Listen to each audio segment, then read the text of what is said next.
Quick actions are actions, management related mostly, that are available within the ShareGate migration tool. The more expected one is under the explore section. So when you go to the explore section, you can add, connections to any environment that you have access to, whether it's a specific site collection or maybe your entire farm or tenant, so that you can do a lot of management actions right then and there. So you get the visibility on your environments. Like I could go to this tenant and I could see all sites, groups, OneDrives.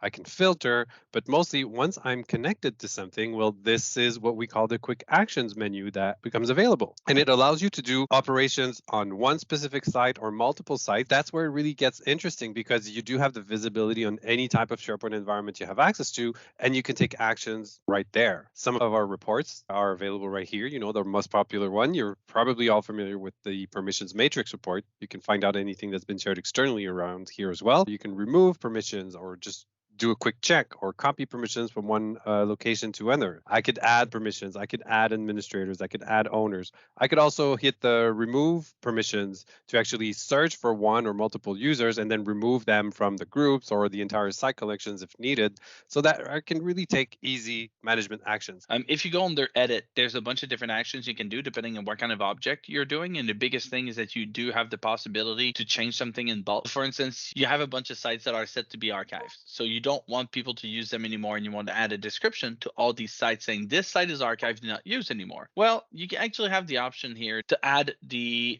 description to everything else. There's always a possibility of using the different actions on the right. For instance, like Charles is already doing, let's say that you want to run a permission matrix support, but you want to run it on just one library. Well, you can do so by navigating into it, selecting the object, and you have these actions there.